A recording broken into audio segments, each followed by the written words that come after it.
6-month update. 14 years of marriage just blew up in my face. Hi Reddit. 6 months in, give or take, and I'm okay. House is sold. Everything is divided 50-50. Kid seems happy. I'm professionally and personally still holding it together. She's with someone else, and there's absolutely no discussion about us on the table. She even got the guy to help her do the DIY and prep work on the house for sale. No remorse, no apologies, and despite this being a well-worn trope amongst the jilted, I'm pretty sure she's a bona fide narcissist. And that's all I'm going to say about her. Mainly because life is now about me. I have a lot of cash in the bank and I'm waiting for a suitable house to pop up. I've been working on my own emotional responses and triggers, and I think overall I'm far less anxious and way more calm about things. I appreciate my own shortcomings in my marriage, and I've been using those as fuel for my own improvement. When I don't have the kids, I'm doing what I enjoy. It's very liberating realizing that when it boils down to it, I'm really the only person I need to be accountable to. No girlfriends or liaisons, lots of interest, but the thought of getting to know someone new or negotiating my way into a relationship freaks me out, and if I'm 100% honest, still not over the last one. That's about it, except to say thank you to everyone for your advice in the early days, it was really helpful. Oh, and feel free to ask me stuff if you want. Looks like you are in the right track. Just remember that the only person who is responsible of your happiness is yourself. Keep focusing on your healing. Minimize your interactions with your ex to only child and divorce logistics. Is a good thing to take your time before jumping into a new relationship. You can feel alone right now, but don't worry about it. When you feel ready, you will have the opportunities. Good luck, keep doing the hard work. Good luck to you. I hope everything works out well for you in the future. Please ignore everyone trying to get you riled up by saying this guy was around before the marriage ended. That isn't a fact, and the one and only reason to say something like this after all is said and done is to get an emotional reaction out of you, which benefits no one except the clowns looking for the reaction.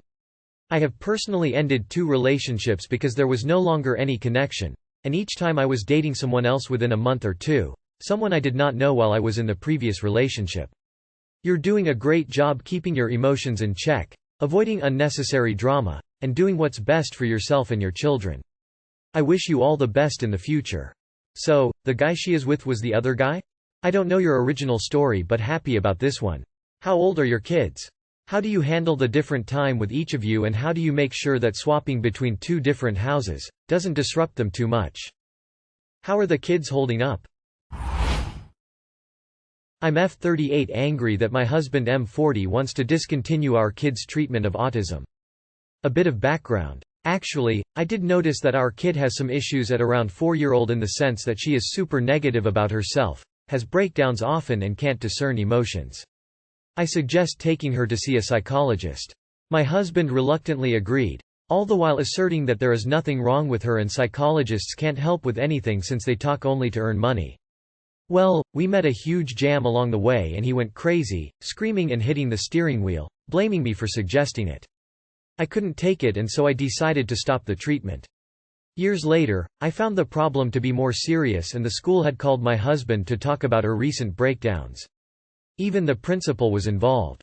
So at their recommendation, my husband finally agreed to let our kid see the psychologist again. Found out that she has autism. She is seeing the psychologist regularly and shows huge improvement in her behavior. But now, he's talking about dropping her out of program since she had recovered already. I really don't want to drop her out of it. I don't understand why he thinks so lightly of her condition. Autism doesn't get cured. It won't disappear, and she needs the treatment early on.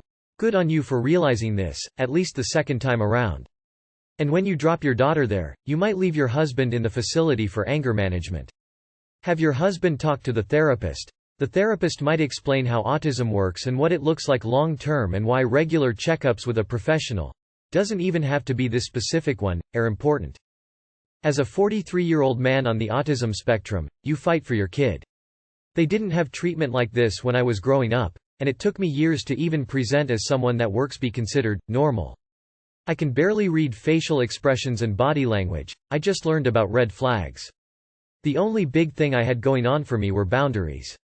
In no way am I bitter about it anymore, but I really wouldn't wish therapy was available when I was a kid. Instead of the years of, "You're so smart. If you could just stop being weird and apply yourself, you'd be capable of so much," bullshit I had to endure. If you have to pay out of pocket and lie to your husband to make sure your child gets the help she needs, you do it. Sounds like he has not been able to accept the diagnosis, and erroneously tells himself taking her out of treatment makes the problem go away. Why is going to a psychologist bothering him so much? Is it really about the money? He sounds like a tool who's struggling with his own autism. Sounds like a meltdown to me and makes sense why he's sensitive, but that's just a guess. I always felt like there was something off about me until I discovered I was autistic, so he views her needing help as implying there's something wrong with him and her. So you didn't take her to the psychologist when she was 4 because your husband had a tantrum due to a traffic jam? Is that what I read? Maybe he has autism himself, or maybe he has some anger issues. I would ask the therapist for meeting and take him so the therapist tells him she needs to continue the treatment. Nobody is cured from autism and she needs a lot of support. If he still doesn't want to, talk to a lawyer. Maybe if get a divorce, the court can force him to pay for the treatment. And keep records of everything and tell him stuff over text message, and get his response as evidence. Girlfriend sleeping in same bed as male friend during trip, update. Update to this post, since a lot of people asked for one. Brief recap. My M23 girlfriend, F22, had a solo trip set up with a male friend of hers, M22, and asked me whether it would be okay for them to stay in the same bed to save money. The responses I got sort of woke me up from my slumber on this issue. In retrospect, the entire situation does seem kind of crazy, and I don't think I realized how problematic it seemed. It is definitely not okay to put yourself in that kind of intimate situation with a male friend, especially with the context, which I will provide more on later, that early on in a relationship. Also, the saving money by sleeping in the same bed thing definitely felt off, because as people pointed out and I realized, twin beds almost always cost the same as a single bed. And plus they were staying in extremely cheap hostels in Brazil, so it didn't seem like a big cost even if there was a price difference. Her explanation is that he just assumed it would be cheaper and didn't realize how cheap it was at that time. Here's the update. I talked to her about my concerns and why the situation seems really suspect. She agreed that the situation looked weird and that my concerns were valid.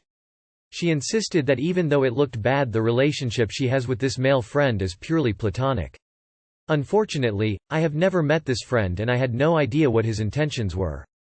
Some other relevant details to the situation people might want to know. The crush she had on this friend was in her junior year of high school, which was about 5 years ago.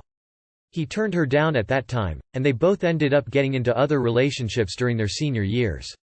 Since then, they have remained in close contact, i.e., texting and calling, but they have only ever met up in person on 2 brief occasions, once for a day and once for a weekend. Actually, that weekend happened during the beginning of our relationship.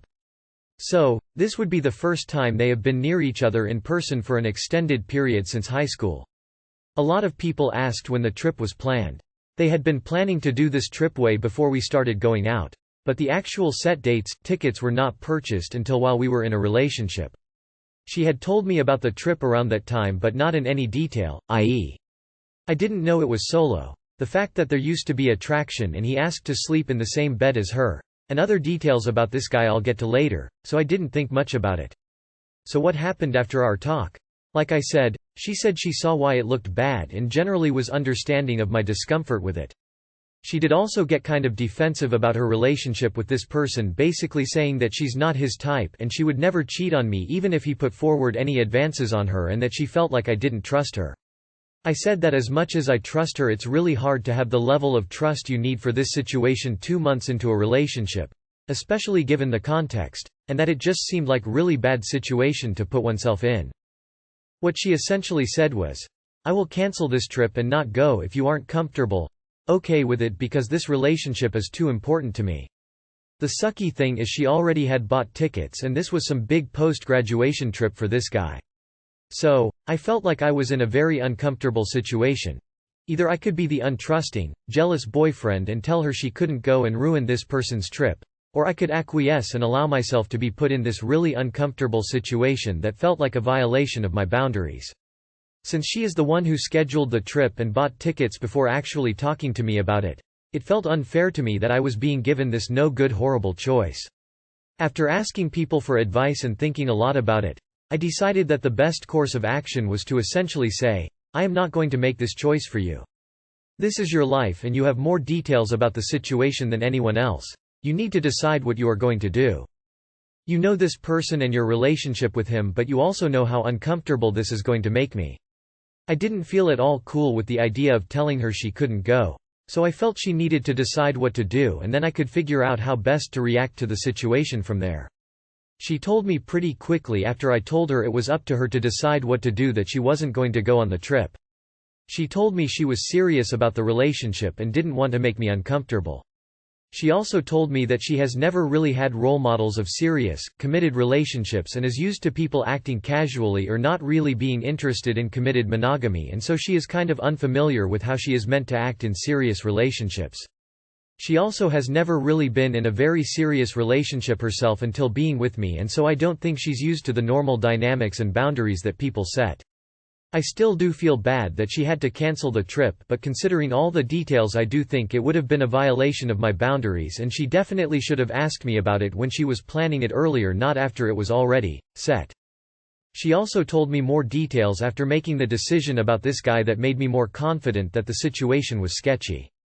Apparently, he's a very promiscuous person who has no problem with casual sex. He talks to her about his sexual ability and accomplishments all the time, and is just generally kind of boastful and arrogant. She thought that the fact that he talked to her about sex like he might talk to a guy friend and that she knew his type, and it wasn't her, meant that he wouldn't be interested in her, though I did not buy that at all. She told me I probably wouldn't like him if I met him, and that was pretty much all I needed to hear, and I imagine that contributed to her decision. Anyways, probably much to the shock of the people who read the original post, that situation is now all resolved and the relationship is going well. We have talked a lot about what it means to be in serious relationships and how she in particular is going to need time to adjust to the mindset of being in one. It's hard to convey over Reddit, especially because this whole situation looks bad, but I genuinely think that she is very serious about me, and I definitely love her, and I think it is best to let go of this and chalk it up to poor, naive decision-making that ended up getting resolved rather than assuming bad intentions. There's the update. Quick final note. It was funny how many people thought my original post was fake. To be honest, I completely understand why. It sounds crazy, but I can assure you this is 100% real. This actually happened to me, lol, but I know saying that won't change people's minds. Who plans a trip with an opposite sex member that she hasn't seen in several years and that she used to have a crush on? That's just weird. After asking people for advice and thinking a lot about it, I decided that the best course of action was to essentially say, I am not going to make this choice for you. This is your life and you have more details about the situation than anyone else. You need to decide what you are going to do. You know this person and your relationship with him, but you also know how uncomfortable this is going to make me. I love this. I'm not going to play this game. Do what you do. I'll do what I do. She was going to have a wild trip with him. She played naive after she tried to gaslight you and it failed. Women aren't stupid, and a guy constantly talking to a woman about how great he is in bed, then offering to share a bed. To save money. Right. You might want this episode behind you, but the next time she gets caught doing something with shades of cheating, she will bring this back up as proof that you just don't trust her and all she's done for your relationship and blah, blah, blah. Tears of joy, dude, she sold you bag of rotten fruits and you believe it. Let be real for second. If this girl love and care about your relationship with her, will she accept you traveling half a way around the world with some lady and sleeping in the same bed with her? And the lady have been telling you how good is she with sex. Like, dude, come on now? Man facepalming, medium skin tone. That weekend she had with him at the start of your relationship sounds very dodgy to me. Can you update us when you catch her saving money with the guy in your own bed? I think I was just cheated on? I feel uncomfortable sharing my personal business on here, but I am in shock and don't know how to handle this situation. My partner, who I have been with for a year now, agreed to take a month-long break. Possibly less depending on how we were both feeling. He made it clear that he is still going to stay loyal and how he doesn't want a new relationship.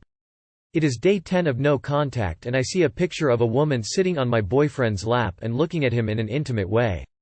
There were other people in it too and I recognized his house.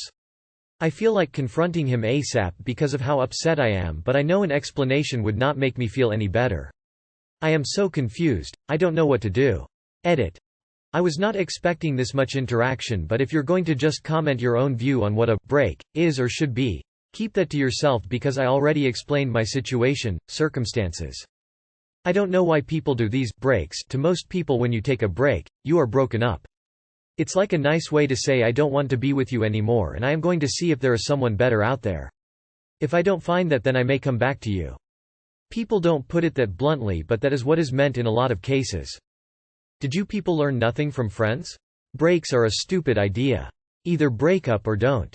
Honestly, do people actually take breaks from a relationship and expect that not to end things?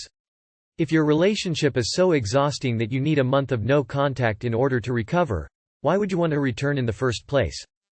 He agreed to be loyal to you, and he isn't being loyal to you. I would confront him about it. It stinks you are in the situation you, Mercury SBBY, however, consider. When relationships are serious, long-term partnership, marriage, etc., there are no breaks. Happily and healthily married couple isn't like, hey, let's take a month or two and just kind of get away from each other. So if you are dating for keeps, or for the long haul, the desire or need to take a break means it's over. Just accept that. Appreciate the good. Move on. However, if you are dating for fun, or because why not, then just treat a break for what it is. A chance to go shopping for a new partner. Because that is what it is. And go shop. Breaks are a scam to begin with, and I suggest working through your issues or breaking up in future relationships. This is a prime example.